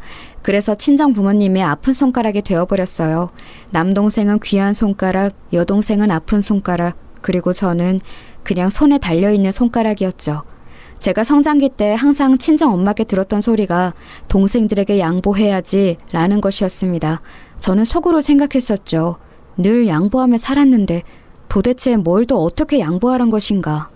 친정 부모님께서는 맞벌이를 하셨는데 온갖 집안일이며 동생들 챙기는 것까지 제가 전담하였습니다. 친정엄마의 일자리가 불규칙적이었기 때문에 가끔은 며칠 이상 일을 안 나가실 때도 있었지만 그런 날에도 온갖 잡일을 저의 몫이었습니다. 밥도 설거지도 빨래도 각종 집안 청소도 동생들 숙제 봐주는 것도 철저히 저희 일이었던 것이죠. 이런 저에게 동생들은 습관적으로 칭얼거리면서 대들었어요. 여동생은 그나마 제 눈치를 보는 신용이라도 했었죠. 남동생은 머리가 서서히 크면서 치사하게 굴기 시작했습니다. 누나, 자꾸 나한테 잔소리하면 엄마한테 이른다. 엄마한테 일러서 누나 혼내주라고 한다. 누나, 혼나고 싶어? 지금 생각해도 정말 얄미운 모습이었네요. 슬펐던 건 남동생이 그렇게 나오면 제가 할 말이 없어진다는 것이었어요. 친정엄마가 남동생의 편을 들리라는 것이 자명했으니까요. 하지만 저도 아직 어렸던 때였기에 어느 날은 저도 울컥해서 남동생에게 맞받아쳤습니다. 이를테면 일러 보라면서 남동생의 얄미운 머리통에 꿀밤을 세게 먹였었죠. 그리고 그날 늦은 밤 상황을 알게 되신 친정엄마께 저는 냄비로 맞았습니다. 냄비로 맞다가 국자로도 맞다가 쟁반으로도 맞았었네요. 엄마, 왜 저한테만 이러세요? 왜 저만 때리시냐고요? 그리고 상황이 어땠는지 왜 저한테는 안 물어보세요? 들어보시지도 않고 이러시는 거잖아요. 제 의견은 의견도 아니에요? 넌 입이 있어도 없는 거야. 의견 같은 소리 좋아하네. 확 그냥 쟁반으로 쳐 주둥이를 터뜨려 버릴까 보다. 맞은 것보다 그런 소리를 들었던 게 더 아팠어요. 몸보다 마음이 아팠습니다. 그 후로는 남동생과 상대를 아예 안 하려고 했어요. 그래도 그 이전까지는 미우나 고우나 제 동생이라는 생각이 있었는데 이제는 저도 모르게 정남이가 떨어져 버린 것이었죠. 학교나 열심히 다니고 공부나 열심히 해서 저 나름의 길을 걸어가는 수밖에 없다고 생각했습니다. 그리고 중학교 3학년의 어느 날 친정 부모님께서 저를 두고 나누시는 대화를 엿들어 버렸어요. 집이 좁아서 웬만하면 다 들을 수 있었거든요. 어차피 제가 좋은 대학 갈 애도 아니니까 아예 대학 보낼 생각을 말고 얼른 돈 버는데 보냈으면 좋겠다고 이런 대화를 나누셨습니다. 심장이 철렁 내려앉았죠. 저는 그날 이후로 코피 터지게 공부를 시작했어요. 학원도 못 다니는 형편인데 어줍잖게 공부하는 것으로는 절대 가시적인 결과를 낼 수 없다는 판단이 그제야 섰던 것이었죠. 친정 아버지도 역시 엄마와 비슷한 분이셨습니다. 늘 저에게 네가 첫째니까 묵묵해야지, 모범이 되어야지 이런 식으로 말씀을 해주셨죠. 그런데 아버지도 엄마도 형제들 사이에서 첫째가 아니신 분들이었어요. 당신들이 모르시는 책임감을 왜 저에게만 강요하셨던 건지 참 모를 일입니다. 제가 죽도록 공부해서 꽤 좋은 인문계 고등학교에 턱걸이로 합격을 해내는 엄청난 쾌거를 이룩했을 때도 저는 황당한 반대에 부딪혔어요. 친정아버지는 난감한 얼굴로 이렇게 말씀을 하셨었죠. 네가 지금 인문계를 가서 공부 노름 해보겠다고 이럴 때냐? 대학 욕심이 있나 본데 어설프게 굴 거라면 일찌감치 접어라. 접고 그냥 돈이나 빨리 버는 길만 생각해. 왜요? 아버지하고 엄마 두 분 다 대학 안 나오셨잖아요. 그러니까 저라도 대학을 나와야죠. 그런 얘기는 왜 해? 공부는 네가 안 해도 우리 집안 대들보 갈 거다. 우리 아들내만 믿고 있어. 우리 집안 대들보? 우리 아들냄? 저에게는 단 한 번도 그런 호칭을 써주신 적이 없었건만 입맛이 쓸쓸했습니다. 그놈의 우리 아들은 시간이 갈수록 제 귀에 인이 박혀갔죠. 저는 고등학교 때 이를 악물고 공부를 했습니다. 자식이 없는 형편에도 알아서 코피 터지도록 공부를 하면 부모 입장에서는 너무 고마운 일 아닌가요? 쌍수 들고 환영해야 마땅한 상황 아닐까요? 그런데 희한하게 친정엄마는 갈수록 초조해하셨습니다. 처음에는 제가 인문계 고등학교에서 난다긴다 하는 애들에게 눌려서 성적을 다 망칠 것이라 전망하시고는 저를 비웃으셨지만 끈기를 잃지 않은 제가 점차 성적을 잘 내기 시작하자 반응이 달라지셨던 거예요. 제가 고등학교 2학년이었을 때부터는 아예 작정하시고 악담을 하셨었네요. 너는 네 동생들 뒷바라지 하려고 태어난 거야. 없는 형편에 쓸데없는 짓 하지 말고 빨리 돈 벌어서 네 동생들이나 좀 지원해줘라. 대기업 공장 같은 데 들어가면 좀 좋니? 네가 벌어온 돈으로 우리 아들 공부 좀 편안한 환경에서 지켜보자. 너는 그저 시집이나 잘 가면 되는 거야. 지금 굳이 그렇게 공부한다고 쓸데없이 굴 필요가 없어. 여자는 어차피 출가 외인인데 네가 결혼 전에 가족한테 헌신하지 않으면 언제 또 장녀로 헌신할 수가 있겠니? 집안일 잘하고 동생들 잘 돌봤다고 하면 점수 잘 따서 괜찮은 곳에서 너를 며느리로 맞아줄 수도 있겠지. 이런 쉬운 길 두고 왜 멀리 돌아가? 그쯤 되니까 저는 친정엄마를 상대하는 것이 제 손해라는 것을 알았어요. 그래서 여자는 오로지 시집 가는 것만이 종착지인가요? 라는 질문을 속으로만 감췄습니다. 겉으로는 대충 고개만 끄덕거려 드렸죠. 저의 건조한 반응에 친정엄마는 분통을 터뜨리셨고요. 정말 저는 이해할 수 없었습니다. 헌신적인 장녀로 살고 싶다고 말을 한 적 없었고 결혼 잘하는 게 목표라는 말은 더더욱 한 적이 없었는데 왜 저를 멋대로 재단하고 인생을 설계하시는 건지 그저 답답할 따름이었네요. 저는 이런 상황들을 다 이겨내고 대학 입학 시험에서 좋은 성적을 거두었습니다. 그랬건만 집에서는 먹고 죽을래도 돈 없으니까 대학 갈 돈은 지원 못 해주겠다고 그랬어요. 담임 선생님께서 기가 막혀 하셨죠. 이런 상황이면 빚을 내서라도 자식 대학부터 보내주는 게 맞는 건데 어떻게 부모가 그럴 수 있냐면서 착잡해 하셨고 저는 너무 부끄러웠습니다. 학교의 선생님들께서 나라에서 지원받을 수 있는 방법들을 알아봐 주셔서 저는 간신히 대학에 등록할 수 있었어요. 눈물나게 감사했고 신기했습니다. 아는 만큼 보인다는 말이 뭔지 실감도 되었고요. 나라의 도움을 요청해 볼 생각조차 못했었는데 알지 못하기 때문에 누리지 못했던 것들이 많을 거라는 생각이 들었습니다. 졸업 전에 담임 선생님께서 저에게 해주셨던 말씀이 무척 인상 깊었습니다. 집에서는 내가 교사가 되는 걸 예전에 무척 반대하셨어. 지원도 안 해줄 거라고 엄포를 놨는데 나는 꿋꿋하게 교사의 길을 걸었지. 그리고 후회는 없어. 내가 하고 싶은 걸 해냈으니까. 너는 이제 20살이야. 그거 아니? 너는 이제 2번 다시는 네 평생에 19살로 돌아가지 못한다. 인생의 모든 순간은 그 순간이 마지막 순간이야. 시계바늘을 뒤로 돌릴 수 있지만 그렇다고 시간이 뒤로 가는 건 아니지. 지난 날을 후회한다고 한들 그 과거로 돌아갈 수 없어. 후회를 최소한으로 남기고 싶으면 네가 하고 싶은 것을 해야 돼. 선생님, 그런데요. 저는 가족들이 예뻐하는 사람도 아니고 친구도 많지 않고 가진 것도 없어요. 꿋꿋하게 살아가기가 솔직히 자신 없고 겁도 나요. 세상이 앞으로 제가 외톨이인 걸 눈치채고서 저를 무시할 것만 같아요. 너를 무시하든 비웃든 그 누구도 네 인생을 대신 살아줄 수는 없어. 휩쓸리지 마라. 너는 네 인생을 오롯이 살아가면 돼. 최선을 다해서 너 자신에게 부끄럽지만 않게 살면 후회는 없이 살 수 있을 거야. 와, 그 순간에 깨달음이 들더라고요. 저는 아무것도 가진 게 없다고 생각하며 살아왔지만 제가 처음부터 가지고 있는 게 있었습니다. 인생, 저의 인생이요. 친정 부모님의 방해 공작에도 불구하고 제가 대학 입학을 이뤄냈듯이 제가 하나둘 원하는 대로 발자취를 남겨가는 제 인생, 저만의 것이었습니다. 저는 들러리나 엑스트라가 아니라 제 인생에서는 주인공이었던 거예요. 담임 선생님을 통해 저는 살면서 어른다운 어른을 만나는 게 얼마나 중요한지를 느낄 수 있었어요. 감사한 어른을 만났기 때문에 용기를 내어서 대학 생활을 멋지게 해보기로 했습니다. 친정 부모님께서는 저를 괘씸해하셨어요. 명문대에 들어가면 뭘 하냐면서 부모의 최종 허락도 받지 않고 멋대로 대학 등록을 해버린 건 천하의 불효라고 욕을 하셨죠. 저에게 짐 싸서 집을 나가라고 하셨습니다. 저는 정말로 제 가방을 싸서 집을 나섰어요. 패기 넘치게 짐가방 들고 나갔는데 얼마 못 가서 길바닥에서 엉엉 울었었네요. 너무 서러워서 지나가던 사람들이 보든 말든 그냥 막 울었습니다. 하지만 돌아가고 싶지는 않아서 학교 근처에 하숙집을 구했어요. 제가 청소를 다 할 테니까 하숙비를 깎아달라는 간청을 다 하고 다녔는데 딱 한 곳에서 저를 받아주었습니다. 정말 마음씨 좋은 노부부께서 운영하고 계신 곳이었고 저는 또 좋은 어른을 만난 덕분에 힘을 얻을 수 있었어요.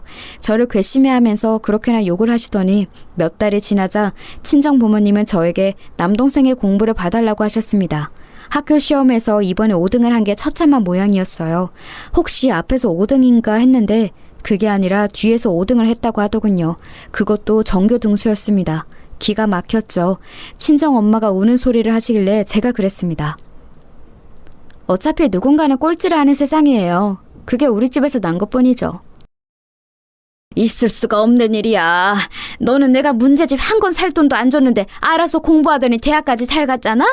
그렇다면 우리 집안 머리가 타고났다는 건데 우리 아들은 왜? 어째서 그게 안 되느냐 말이야. 너무 속상해 하시길래 더 대꾸를 안 해드렸건만 남동생을 아예 저 사는 대로 주말에 보내셨습니다. 공부를 알려달라는 것이었죠. 주말이면 저는 아르바이트를 해야 했건만 남동생 때문에 2배로 힘들었어요. 남동생은 의욕도 공부머리도 없었습니다. 그건 여동생 또한 마찬가지였죠. 저는 3남매 중에서 저 혼자 다른 특성을 타고났다는 걸 이때 다시 실감했던 것 같아요. 아무리 시켜보아도 동생들은 공부에 끈기를 붙이지 못했습니다. 친정 부모님은 원통해 하셨고요. 그러던 어느 날 하숙집 주인분들의 지인께서 방문을 하셨어요. 공교롭게도 주인분들께서 잠시 외출을 하신 상태여서 제가 그 손님을 맞이했는데요. 인상이 차분해 보이는 중년의 여성분이셨습니다. 자그마한 과일 바구니를 손에 들고 계셨죠. 제가 그걸 받아들고 손님 맞이를 했어요. 커피를 타서 내왔고 앉으실 자리를 안내했죠.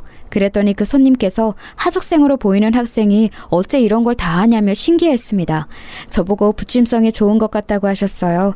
그래서 제가 망설이다가 솔직하게 말씀을 드렸죠. 청소라든지 하는 것들을 다 도맡아서 하고 있기 때문에 저는 다른 하숙생들과 입장이 조금 다르고 그 때문에 하숙비를 아주 싸게 내고 있다는 얘기를요. 그랬더니 그분이 놀라시면서 괜찮으면 같이 앉아서 대화를 나눌 수 있느냐고 물어보셨습니다. 그래서 그분과 마주 앉아서 이런저런 대화를 나누었어요. 하숙집 주인 부부 2분과는 고향이 같기 때문에 옛날에 아셨던 사이라고 했습니다. 지방의 시골 동네가 고향이라고 하셨죠. 보수적이고 꽉 막히고 좁고 그런 동네를 떠나서 자유롭고 멋지게 사는 미래를 그리셨다고 말씀을 하시는데 눈가에 아쉬움이 묻어나오는 것이 보였습니다. 저 실례지만 그럼 지금은 예전에 그리셨던 꿈대로 살지 못하고 계신 거예요? 애석하게도 그렇게 되었네요. 내 고향 동네보다도 더 꽉 막히고 답답한 남자를 만나 살림을 차리게 될 줄 예전 그때는 몰랐으니까요. 이것이 다 내 옷보이자 운명이라고 생각하면서 지금은 그렇게 살고 있어요. 학생은 부디 꿈을 널리 펼치면서 살아요. 이런 명문대를 다닐 정도라면 앞으로 뭘 해도 될 사람일 거예요. 이제는 여자들도 자신만만하게 사회에 나가는 시대가 되었잖아요. 예전하고는 다르죠. 학생은 멋지게 살았으면 좋겠어요. 처음 인사할 때부터 느낀 건데 학생은 눈빛이 참 올곧고 멋지네요. 태어나서 멋지다는 표현은 처음 들어봐요. 원래 칭찬을 안 받고 살아온 인생이긴 하지만 멋지다는 말은 정말 아예 처음 들어보는 것 같네요. 좋은 말씀 감사합니다. 가슴에 새길게요. 가슴이 두근거리는 인연이었던 것 같아요. 예고도 없이 이루어졌던 만남, 대화. 그 순간이 저에게는 소중한 장면으로 남았습니다. 주인 부부께서는 하숙집에 당도하시자마자 그 손님을 보고 반가워하셨으며 약간 놀라워하시기도 했어요. 그 사이 또 왜 이렇게 얼굴이 상했냐고. 그 손님을 향해 주인 부부께서 그런 말씀을 하시는 걸 들었습니다. 며칠이 지났을 때 저는 괜히 궁금증이 생겨서 주인 부부께 여쭈어 보았어요. 그때 오셨던 그 아주머니 손님께서 여기 또 방문을 하실지 궁금했거든요. 그랬다가 아마 그럴 일은 없을 거라는 대답을 들었습니다. 알고 보니 다른 지역으로 이사를 가시게 되어서 마지막 인사차 굳이 걸음을 여기까지 하셨던 거라고 했어요. 아, 그렇구나. 1시간 남짓. 그 시간 동안 대화를 나눈 것뿐인데 그 시간이 왜 그렇게 편히 느껴졌을까?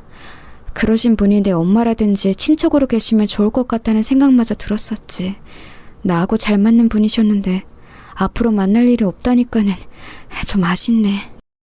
아쉬워하고 있는 저의 귀에 주인 부부께서 조용히 나누시는 대화 소리가 슬쩍 들려오길래 제가 잠깐 엿들었습니다. 그 손님께서 결혼을 잘못하셨던 통에 남편 되는 사람 때문에 마음고생 몸고생을 엄청 하며 살고 있다는 내용이었어요. 돈 있는 집안 남자랑 결혼한다고 하길래 유복하게 잘 살 줄 알았건만 사는 모습이 늘 힘들어 보인다는 얘기였는데 듣기만 해도 너무 안타깝더라고요. 부모, 형제는 선택할 수 없이 태어나면서부터 주어지는 것이지만 배우자는 다르잖아요.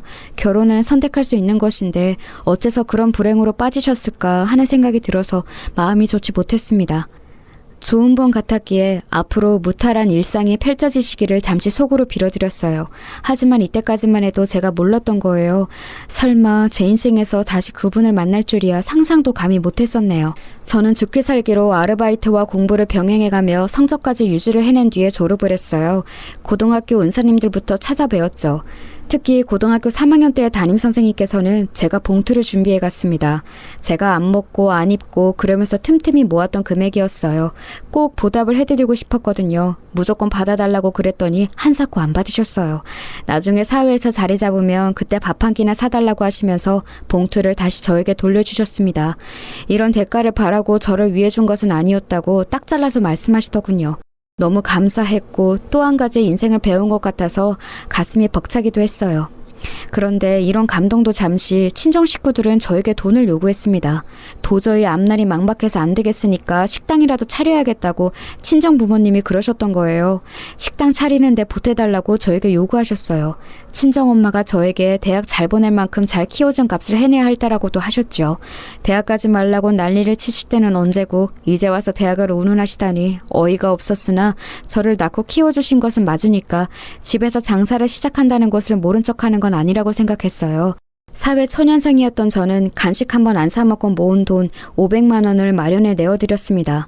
누가 보면 그거 엄청 약소한 금액 아니냐고 하시겠지만 저에게는 피눈물 나게 소중한 금액이었어요. 게다가 당시로 보면 지금보다 500만 원의 가치는 훨씬 컸거든요. 그 돈이 보태어져서 작은 식당이 마련되었습니다. 사람 쓸 돈 없으니까 틈틈이 와서 일하라고 친정 부모님은 그러셨죠. 근데 저는 일 다니는 직장인이었기 때문에 정말 힘들고 피곤했어요. 그래서 힘들다고 딱 한마디 했었더니 친정엄마가 화를 내셨었죠.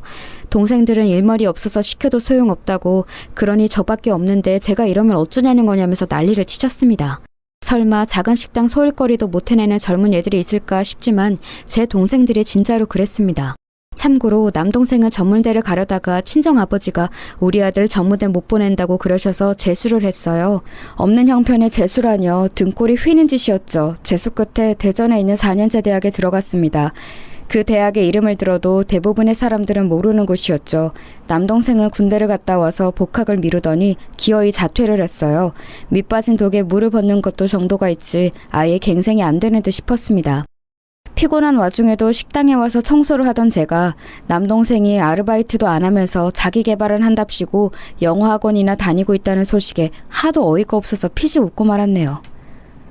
그럼 한마디로 걔는 고졸인 거네요? 최종학력 고졸? 너 말 조심해. 너는 우리 아들 좋은 기운 다 빼앗아 가놓고 그래서 다 누려놓고 그렇게 비웃으면 마음이 편하니? 제가 무슨 좋은 기운을 다 빼앗아 갔다는 거예요? 저는 항상 아등바등 혼자 노력해온 거예요. 우리 아들 앞에 네가 태어났기 때문에 좋은 기운을 가로채 간 거야. 명문대 간판? 그거 원래 우리 아들 거였는데 네가 빼앗아 가놓고 어쩌면 미안한 게 하나도 없이 당당하니? 진짜 미칠 노릇이었습니다. 간만에 다시금 느꼈죠. 말이 안 통하다는 것을요. 전문대를 다니고 있던 여동생은 집에서 통학하는 게 답답하다면서 어느 날 미리 언질도 없이 제 자취방으로 왔었어요. 졸업하고 취업한 이후로 얻은 아담하지만 소중한 제 보금자리였는데 여동생이 멋대로 들어누웠죠. 좁은 공간을 잘도 어질렀으면서 청소를 한 번 안 했습니다. 머리카락이라도 치워야 하는 거 아니냐고 그랬더니 여동생이 어리둥절해하면서 물었어요. 내가? 대체 내가 이걸 왜 치워? 언니가 있는데? 청소 전문은 원래 언니잖아. 눈 동그랗게 뜨고 하는 소리가 너무 얄미워서 머리에 꿀밤 세게 먹이고 잔소리를 했습니다. 제발 정신 차리고 앞가림 똑바로 하라는 얘기를 해줬더니 이튿날 그걸 친정엄마께 다 일러바쳤더라고요. 장녀만 장녀답게 의젓해야지 동생들에게 왜 그렇게 매정하냐면서 제가 어렸을 때부터 들어온 그 잔소리를 친정엄마는 똑같이 하셨습니다. 이제는 넌덜머리가 나서 여동생을 내쫓았고 가게 일도 안 도와줬어요. 그리고 몇 달 뒤 결국 친정 식구들은 그 가게를 말아먹었습니다. 정리하기로 했다는 연락이 왔을 때 한숨이 쉬어졌었네요. 이때쯤 되니까 아는 언니들이 하나둘 시집을 가기 시작했어요. 저하고 동갑인 여자 직장 동료 한 명도 만나는 남자하고 결혼 준비를 하고 있다고 했었고요. 저는 속으로 스스로를 비웃었죠. 나는 저렇게 결혼을 못할 것 같아. 답답한 친정 식구들 딸려있는 나와 누가 결혼을 해주겠어? 집이 잘 사는 것도 아니고 그렇다고 내가 빼어난 미인도 아니고 하여간 나는 결혼은 욕심 안 부리고 살아야 할 것 같아. 하지만 사람 마음이라는 게 한 구석에는 혹시 모르니까 라는 게 있는 것 같았어요. 저는 주변에 결혼하는 사람들이 생기는 걸 보면서 따로 돈을 모으기 시작했으니까요. 그게 결혼 자금인 것 같다고 스스로 여기면서도 괜히 깊게 생각은 안 하려고 했습니다. 그러던 어느 날 친정 부모님이 이사를 가고 싶다며 우는 소리를 하기 시작하셨어요. 어차피 이 낡고 좁은 집 쓸모도 없고 지난 세월 집값이 콩알만큼도 안 올랐으니 들고 있어봤자 이득도 없고 재개발 소식은 들려오지도 않고 그러니까 한마디로 이 집 버리고 이제는 이사를 가고 싶다는 것이었죠. 집 살 돈이 어디 있냐면서 제가 일축했습니다. 그랬더니 전세로 알아보고 있다는 말씀을 하셔서 저를 또 흔들어 놓으셨죠. 저에게 대출 좀 받아달라고 하셨습니다. 매매도 아니고 전세라면 노려볼만 하긴 했어요. 그래도 왠지 부담이 되는 건 사실이었길래 꼭 이사를 가셔야겠냐고 여쭈었습니다. 그랬더니 장렬하고 있는 게 왜 이렇게 무정하고 무책임하냐면서 저를 원망하셨어요. 너는 그러면 네 부모가 오래오래 이런 허름한 집에서 사는 게 마음에 편하다는 거냐? 아이고 듣자 하니까 어디 누구네는 자식이 성공해서 부모에게 차 뽑아주고 집 사주고 그런다던데? 제가 생각했었죠. 저도 부모가 성공했다면 차 받고 집 받으면서 편하게 살았을 거라고요. 지금처럼 온갖 고생하면서 피곤하게 안 살아왔을 거라고. 그런 생각을 하면서 약간은 슬퍼했습니다. 그런데 그때 결국 그 오래된 집을 팔았어요. 집 팔아서 생긴 돈, 제가 대출받아서 생긴 돈, 이런 것들 합쳐서 적당한 전셋집을 구해드렸죠. 전에 살았던 곳보다 당연하지만 훨씬 아늑하고 좋은 집이었습니다. 그때 제가 두 분께 말씀을 드렸어요. 저는 이제 할 도리를 다 했다고 생각합니다. 저에게 더 이상 뭘 요구하지 마세요. 낳아주시고 키워주신 은혜는 여기까지로 봐도 저는 다 갚았다고 봐요. 고작 이런 거 해주고 생색 한번 더럽게 잘 내네. 누가 보면 집을 아예 장만해준 줄 알겠다. 전세 금액의 대부분은 우리 집 처분한 돈이면서. 너 진짜 그렇게 살지 마라. 친정엄마가 저를 혼란하신 것에 저는 너무 속상해져서 집을 구해드리고 난 뒤였지만 연락을 오히려 안 하고 살게 되었어요. 제가 연락을 뚝 끊었더니 안달이 나셨는지 먼저 연락을 해오시더군요. 솔직히 말씀을 드리자면 저는 그래서 제가 어찌되었든 우리 집에 꼭 필요한 사람 1순위로 찾게 되는 자식 이런 거라고 여기면서 제 나름의 가치를 찾았던 것 같아요. 차별받고 커왔었기 때문에 인정받고 사랑받고 싶다는 욕구가 쉽사리 가시지를 않았나 봐요. 그래서 자꾸만 완전히 친정 부모님을 끊어내지 못하고 때마다 나약해지는 마음으로 살아왔던 듯 싶습니다. 우리 아들이 드디어 정신을 차리고 기지개를 활짝 켤 모양이다. 취업하러 다닐 거라고 하던데 내가 정장 한번 맞춰줄 수 있을까? 백화점 한번 같이 가보는 건 어때? 백화점 정장이라뇨. 엄마, 요즘은 면접 보는 용이라고 하면 정장 대여해주는 곳들이 있어요. 잘 되어 있으니까 그런 거 이용하면 돼요. 야, 우리 아들이 성공하면 어른이 너에게 잘 안 해줄까 봐서? 너 진짜 그렇게 살지 마라. 너 하나만 잘났다고 너 하나만 살아보겠다고 이기적으로 굴고 그러면 못 써. 그렇게 사는 거 아니야. 대체 뭐가 이기적이고 뭘 그렇게 살지 말라는 것인지 이제는 기가 막힐 기운조차 없었네요. 이런 와중에 제 여동생, 웬 근본도 알 수 없는 양아치 같은 놈과 눈이 맞아서 혼인신고부터 덜컥 해버렸습니다. 친정 부모님이 그 놈을 마음에 안 들어 하시니까 여동생이 아예 혼인신고부터 저질러 버렸던 거예요. 그래 놓고서는 저에게 결혼식 올려야 하니까 돈 달라고 연락을 해왔습니다. 다른 것도 아니고 결혼식을 하면 어차피 축의금으로 다 갚는데 왜 못 도와주냐면서 엉엉 울더군요. 왜 그랬겠나요? 당연히 그만큼 축의금을 못 거둘 거 아니까 그랬죠.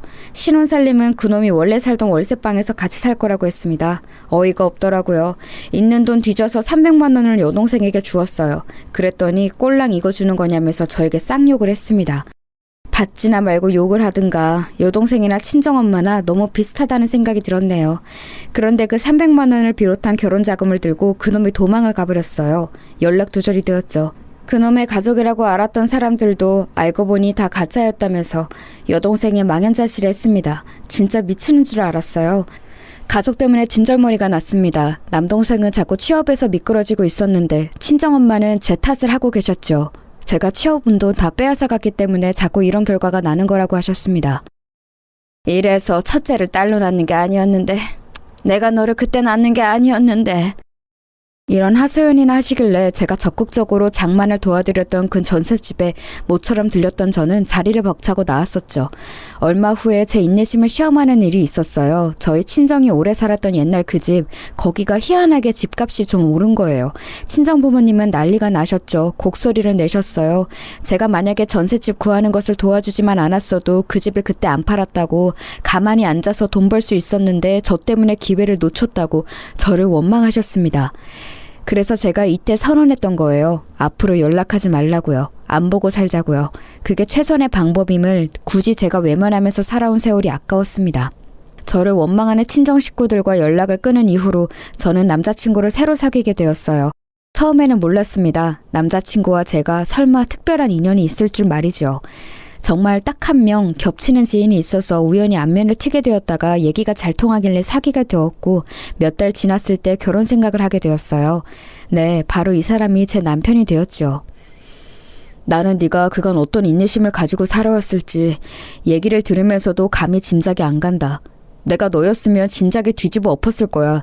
자식 농사 너 하나 성공한 것 같은데 네 부모님께서는 그 사실을 모르시는 것 같네. 나도 처음에는 그렇게 생각했었는데 지금은 아닌 것 같아. 사실은 알고 계시지만 인정하기 싫으신 게 아닐까 싶어. 나는 아무것도 아닌 손가락이니까 나만 밥그릇 잘 챙기면서 사는 게 싫으시겠지.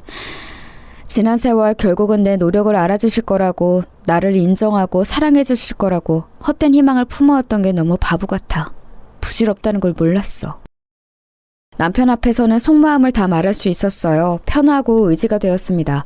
그래서 꼭 결혼하고 싶었건만 친정 식구들이 결사 반대를 했던 겁니다. 상견례 자리 마련할 거라고 연락을 했더니 고작 그런 남자와 결혼하는 게 말이나 되냐면서 친정아버지가 화를 내셨어요. 그러더니 남동생이 전화를 받았고요. 저한테 섣불리 결혼하는 건 아닌 것 같다면서 그런 소리를 했습니다. 본인이나 잘할 것이지 저에게 그런 충고를 하는 게 어이가 없었네요. 그리고 바로 그때 친정엄마가 이렇게 외치시는 소리가 들려왔던 겁니다. 우리가 영영 걔한테 기생해서 살아야 하는데 결혼해서 탈출하게 둘 수야 없지. 지금은 걔가 잠시 삐쳐가지고 연락 안 하면서 산 거였고 보나마나 시간이 좀 지나면 다시 또 연락하면서 잘 지내게 되어 있어. 가족 위하는 우리 집안 장녀의 단물이며 핏물까지 앞으로도 계속 쪽쪽 빨아먹을 거야. 엄마, 지금 목소리 혹시 언니한테 다 들리는 거 아니야? 바로 옆에서 오빠가 언니랑 통화 중이잖아. 에이, 전화기계에다 입 대고 말한 것도 아닌데 왜 들리겠어? 절대 안 들려. 여동생의 걱정에 대고 친정엄마는 호언장담을 하셨고 저는 눈이 돌아갔어요. 남동생에게 말했습니다. 야, 네가 엄마한테 전해드려. 다 들렸다고. 잘 들었다고. 앞으로 나는 당신 딸 아니고 한 가족도 아니라고. 그렇게 말씀 잘 드려라. 누나, 뭔가 지금 오해가 있는 모양이야. 엄마가 반쯤 장난으로 저렇게 말씀하신 거겠지. 어이없는 변명을 들을 가치도 없어서 전화를 끊었고 한참을 울었네요. 그래서 상견례 아닌 상견례 자리에는 저만 나갔어요. 시댁 식구들과 저뿐인 만남이었던 것이죠. 원래 남편에게 고모 되시는 분까지 그 자리에 나오기로 했었는데 제 친정 식구들이 전부 강제 불참하게 되는 바람에 시댁에서도 시부모님과 남편만 조촐하게 나왔습니다. 제가 그때 속으로 잠깐 의문을 품었었죠. 상견례 자리에 웬 고모? 특이하다 싶었건만 이 집안이 장난 아닌 곳이었던 거예요. 한마디로 시집살이를 엄청 시키면서 시자 유세를 떠는 곳이었습니다. 시아버지의 오만한 인상과 시어머니의 소심한 인상이 대비되어 보이면서 일목요연해지더군요. 그런데 제가 그 자리에서 시어머니를 빤히 쳐다보다가 기시감을 느꼈어요. 그러다가 깨달음이 왔죠. 그건 시어머니와 제가 동시에 느낀 것이었습니다. 서로 놀란 눈빛을 교환했어요. 왜냐하면 시어머니께서는 바로 제가 옛날에 대학 다닐 때 살았던 하숙집에서 맞이했던 그 손님이셨기 때문입니다. 너무 놀라서 제가 입을 틀어막았는데 시어머니께서 그때 눈짓을 보내시면서 남몰래 검지를 입에 대셨어요. 비밀이라는 그 제스처, 저희의 인연을 지금 이 자리에서 꺼내지 말라는 신호였습니다. 저는 알겠다면서 고개를 살짝 끄덕였고 시어머니와 초면인 것처럼 행동했어요. 하지만 가슴은 막 두근거리고 있었죠. 시아버지께서는 목소리나 말투, 표정 같은 게 전부 괄괄하신 분이셨습니다. 아들 녀석이 나이 먹도록 결혼하겠다고 인사시키는 여자가 하나 없어서 뭔가 잘못된 거 아닌가 싶어서 걱정이었건만 드디어 결혼하겠다는 소리를 듣게 됐네. 대학을 아주 좋은 곳으로 나오셨어. 집안 사정인지 지랄인지 때문에 아무도 안 나온 그쪽 가족들은 좋은 대학 나온 사람이 한 명도 없다던데? 군계 일학이야 뭐야? 네? 네. 군계 일학은 저에게 맞지 않는 표현 같고 그저 어쩌다 보니 운이 좋았습니다. 제가 장녀이다 보니까 책임감을 안고 살아왔는데 그러면서 가족들하고 마찰이 좀 생겼어요. 결혼에 대해서도 의견이 맞지 않아서 부득불 오늘 저 혼자 갑자기 자리하게 된 점 다시 한번 죄송하게 생각합니다. 말하는 본세가 명문대 나온 여자 맞네. 단정하고 똑부러져. 그런데 나는 개인적으로 여자가 그렇게 똑똑하고 잘난 건 별로 안 좋다고 봐. 안 좋다고요? 실례지만 왜 그렇게 보시는지 여쭈어 볼 수 있을까요? 이유야 한도 끝도 없지. 여자란 자고로 집안일 잘하고 자식 건강하게 낳아 키우고 늘 지아비를 공경하고 지아비의 가족 역시도 공경하고 겸손하고 나대는 법 없이 함부로 말대꾸하지 않고 그런 게 최고야. 그게 바로 모든 남자들이 원하는 최고의 신부감이지. 그런데 그런 여자가 시대가 바뀌면서 점점 줄어들고 있기 때문에 복날에 개 패듯이 한 번씩 손을 봐주면서 길들여야 돼. 요즘은 이런 수고로움이 필요해졌어. 세상에나 당초에 제가 무슨 소리를 들은 건가 싶어서 잠시 머리가 지끈거렸습니다. 그때 남편이 테이블 아래로 몰래 제 손을 잡아왔고 슬쩍 눈이 마주치자 저에게 입모양으로 무시해라고 말을 해왔어요. 그러자 저도 모르게 피식 웃음이 날 뻔했네요. 남편이 말하기를 회사 일 때문에 일본에 가 있는 자기 형은 친탁을 했고 자기는 외탁을 했다고 했는데 과연 그게 맞는 것 같았습니다.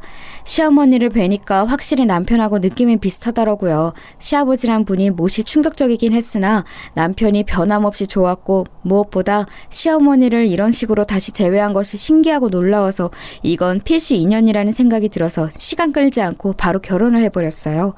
친정 식구들은 제 결혼을 앞두고 난리였죠. 결혼식에 설마 안 부를 거냐면서 거품을 물고 발작을 해댔습니다. 저한테 또 무정하고 냉정하다고 그러더군요. 지긋지긋했어요. 예전 같았으면 또 마음이 흔들렸을 텐데 이제는 남편이 있었기에 저의 새로운 가정을 꾸리고 싶다는 소망으로 제 친정 식구들을 외면할 수 있었습니다. 그런데 결혼식을 목전에 두고 친정 식구들이 제가 아직 정리 전이었던 자취방으로 총출동을 한 거예요. 당황한 저는 당장 돌아가달라는 말만 반복했죠. 그러나 친정 식구들은 완강했습니다. 멋대로 이렇게 결혼할 거라면 식장에 찾아가서 깽판을 치겠다고 하더군요. 와, 그 말을 듣는데 진짜로 눈물이 핑 돌더라고요. 왜 이렇게 이 사람들은 나에게만 잔인할까 이런 생각이 들었네요. 그리고 저는 이미 과거를 벗어난 저였습니다. 저는 제 자취방으로 밀고 들어오려던 친정엄마를 떠밀었어요. 강하게 떠밀자 바닥에 나뒹구셨죠. 남동생이 그걸 보고 눈이 뒤집어져서 저에게 달려들더군요. 어렸을 때부터 시건방졌던 이 녀석을 제대로 교육해줄 때였어요. 하도 온갖 고생을 하며 만성피로에 시달려온 저라 저는 체력을 기르기 위해 복지센터에서 운영하는 운동 프로그램을 꽤 들어온 참이었습니다. 남동생 같은 백수 따위가 덤빌 상대가 아니었죠. 개고생하면서 살아온 노동자 펀치 한번 맞아볼래? 너 오늘 죽었어. 네 재산 날을 네가 잘 찾아왔구나. 마치 권투 선수처럼 제 주먹이 깔끔하게 가격에 성공했습니다. 코를 얻어맞은 남동생이 고통스러워하는 사이 저는 그 다음에 공격, 또 그 다음에 공격을 가했지요. 남동생이 항복 선언도 하지 못한 채 친정엄마 옆에 쓰러져 나뒹굴었고 여동생이 경하게 비명을 질렀습니다. 그러자 저는 시끄러우니까 조용히 하라면서 여동생의 싸대기를 세게 갈겼어요. 그러니까 정말 조용해지더라고요. 진작 이렇게 할 것을. 지난 허송세월이 안타까웠습니다. 친정아버지는 거의 심장마비라도 오실 듯이 깜짝 놀라서 얼어붙어 계셨습니다만 여동생까지 당하는 것을 보시고는 안 되겠다 싶으셨나 봐요. 저를 단단히 혼내주실 기세로 옷소매를 걷어붙이셨죠. 그것에는 저도 약간 주춤하고 말았는데 바로 그때였습니다. 부끄러운 줄 아신다면 거기까지 하세요. 이렇게 처음 뵙게 되어서 자리가 영 아닌 것 같지만 인사드립니다. 저는 우리 며느리 아기의 시어머니 되는 사람입니다. 그렇다면 사부인 되시는군요. 안녕하세요. 저는 부족하디 부족한 딸의 애비 되는 사람입니다. 사부인께서 저희 딸 자취방에 오신 걸 보면 사이가 가까운 것 같은데 사부인께서 정확히 아셨으면 하는 게 있습니다. 저희 딸 지금 불효를 넘어선 폐륜을 저지르고 있는 중입니다. 바로 잡아야 하는데 사부인께서도 도와주시면 좋을 것 같네요. 친정아버지가 다급하게 말씀하셨고 저는 망연자실했어요. 이런 상황에서 시어머니께서 당연히 어른들 간에 통하는 대화를 하실 것 같았고 저는 왠지 사과를 하는 결말일 것 같았거든요. 그런데 친정아버지의 말씀이 끝난 후 한참이 지나도 시어머니께서는 예의 그 차분한 포정을 유지하시면서 가만히 계셨습니다. 아무 반응도 없이 말이에요. 저는 분위기를 살피던 중이었고 친정아버지가 답답하신지 먼저 다시 입을 떼셨어요. 저희 부족한 딸의 진면목을 아시고 많이 놀라신 것 같은데 우선은 결혼식부터 해결을 해야 합니다. 아시는지 모르겠으나 저희 딸이 자기 가족을 아무도 결혼식에 부르지 않겠다고 하는 중이에요. 이게 말이나 됩니까? 말이 안 될 것도 없죠. 이미 식장에는 신부에게 양친이 없다고 말을 해놨는데요. 길게 설명하기 귀찮으니까 저희 아들이 그렇게 말을 해놓았다고 해요. 예? 어떻게 그런... 그건 말도 안 됩니다. 그딴 결혼식 용납할 수 없습니다. 사부인께서도 생각을 달리 하시죠. 용납을 하면 어쩌고 안 하면 어쩔 건가요? 결혼식장에 오셔서 부모 노릇을 제대로 못한 탓에 딸에게 외면당했다고 그렇게 떠들기라도 하실 참인가요? 저도 솔직히 잘난 사람 아닙니다. 아니, 못난 구석만 가득합니다. 하지만 저희 며느리 아기를 지난 세월 너무 힘들게 몰아붙이기만 하신 이 잘난 가족들에게 한마디 할 정도의 자격은 된다고 생각합니다. 그러니 꼴값 떨지 마시고 집구석에 돌아가서 반성이나 하며 사세요. 며느리 아기, 이제 저희 식구입니다. 그때 정말 가슴이 터질 것만 같았어요. 시어머니께서는 남몰래 손을 살짝 떨고 계셨고 긴장된 얼굴이셨지만 말씀을 차분하게 다 뱉으셨고 친정아버지에게 가하신 타격은 엄청났습니다. 말문이 막히신 친정아버지 그리고 나머지 식구들은 시어머니 앞에서 입술만 깨물면서 조용히 자리를 떴어요. 저 사는 곳을 따로 한번 보고 싶어서 찾아오셨다는 시어머니 너무 감사했습니다. 그 손을 잡고 제가 한참 울었는데 시어머니도 어느새 울고 계셨어요. 결혼 전에 많은 대화를 또 나눴었네요. 시아버지께서 어째서 똑똑한 여자 싫다느니 하시는지 알 것도 같았습니다. 시어머니께서 원체 타고나신 기질이 똑똑하고 올바르신 분이라 그랬을 거예요. 시아버지께서 자격지심을 부리셨던 거겠죠. 그런 남편을 만나서 강제로 기가 눌려 사신 시어머니께서는 자식들의 존재 때문에 참고 사셨다고 했습니다. 왜 그리 미련하셨냐고 차마 말씀을 못 드리겠더라고요. 왜냐하면 저부터가 답답하게 참고 살아온 사람이었으니 자격이 없었습니다. 결혼하고 나서 남편하고 소박하게 잘 살아갔어요. 시어머니께 잘해드리려고 생각만 했지 사는 곳이 별로 안 가까우니까 그게 실행이 쉽지는 않았네요.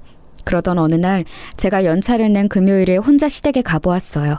가벼운 마음으로 도착을 했는데 안으로 들어선 제가 소스라쳤습니다. 시아버지께서 거실에서 소주병 나발을 불고 계셨고 세게 얻어맞으신 게 분명한 시어머니께서 바닥에 엎어지신 채 눈물을 닦고 계셨어요.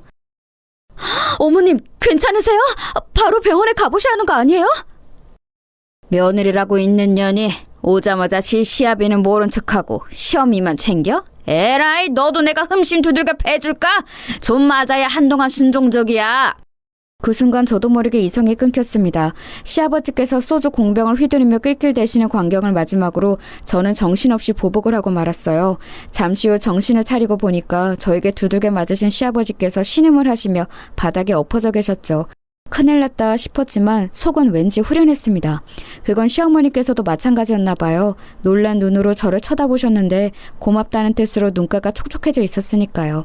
큰 소리만 뻥뻥 치셨던 시아버지께서는 직접적으로 당신이 당하시고 나니까 기세가 꺾이셨는지 몹시 당황하셨습니다. 왜냐하면 저는 요행으로 시아버지를 이긴 게 아니라 진짜로 몸 쓰는 것에 자신이 있었거든요. 정신적으로는 더더욱 강했고요. 우뚝 서 있는 저를 올려다보시던 시아버지께서는 입술을 떠시며 눈을 내리까셨고 저는 시어머니를 부축해 모시고 나갔습니다. 병원에 들렀고 진지하게 이혼을 권유드렸지요. 시어머니께서는 생각을 못 해봤기 때문에 이혼을 못하고 산 것 같다고 하셨어요. 선택지에 둬본 적이 없으셨던 것이죠. 이제는 달라지실 생각인지 짙은 미소를 지으시는 걸 보니까 안심이 됐습니다. 아무리 그래도 시아버지를 제가 그렇게 해버렸으니 저는 제 심신의 안정을 위해서도 제발 빨리 두 분이 이혼하시길 바란 게 본심이었는데요. 그 이전에 엄청난 일이 벌어졌어요. 시어머니께서 그간 당하고만 사셔서 마치 태산처럼 보였던 시아버지를 제가 단번에 무너뜨리는 모습을 보고 많은 생각에 잠기셨다고 하시면서 저에게 웬 통장을 내어주셨습니다. 내가 그토록 당하고 살면서도 버틸 수 있었던 건 어쩌면 이것 때문일지도 모르겠구나. 내가 시집온 집안이 형편만은 유복하였으니 내가 지난 세월 그 돈을 조금씩 아껴가며 모아왔는데 목소리만 컸지 속빈 강정인 네 시아비는 돈이 있다가도 없는 것이라고만 여기면서 재산 관리를 할 줄 몰랐어. 그 덕에 나 혼자 정말 아무도 몰래 이 돈을 다 모아왔단다. 어머님, 제가 지금 숫자를 잘못 센 걸까요? 여기 찍힌 게 억 단위가 맞아요? 천도 아니고 억이라고요? 1억이요? 똑똑한 네가 많이 당황하긴 한 모양이구나. 1억이 아니라 10억이야. 자식들에게 막연히 나눠줄까 싶었던 돈이지. 솔직히 말하자면 우리 집 큰아들보다 작은아들이 나는 더 마음이 가. 큰아들 놈은 자기 아빠를 너무 닮았거든. 그래서 작은아들에게 더 주고 싶다는 생각을 하고 있었는데 네가 나타났으니 고민 덜었구나. 그거 전부 너 해라. 그 자리에서 기절하는 줄 알았습니다. 꿈을 꾸나 싶었어요. 하지만 꿈이 아니라 생시가 맞았어요. 제가 그 돈을 받지 않으려고 하자 시어머니께서는 제 남편을 위해서라도 받아달라고 하셨어요. 그리고 이혼하실 생각이기 때문에 그 돈으로 제가 이혼을 도와드리기를 원하셨습니다. 고민하던 저는 그 말씀을 따랐죠. 남편하고 다른 집으로 이사도 했고 시어머니께서 한 집에 사는 건 끝내 거절을 하셔서 바로 근처에 집을 얻어드렸습니다. 남부러울 것 없는 평화로운 일상이 이어졌고 그간의 마음고생하며 산 세월을 보상받는 것 같아서 너무나도 행복했어요. 제가 웃으면서 행복하게 잘 살자 친정 식구들은 어쩔 줄 몰라 했죠. 제 동생들 전부 결혼에 실패해서 이혼 딱지만 붙었고요.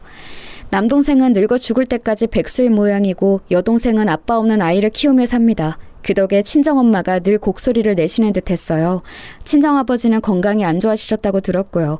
그들이 혈연으로 봤을 때 제 가족은 맞는데 저는 제 곁에 있는 시어머니와 남편이 진짜 백의 제 가족이라고 느껴지네요. 어디 가서 털어놓을 수 없는 제 속에 담긴 이야기를 들어주신 모든 분들 고맙습니다.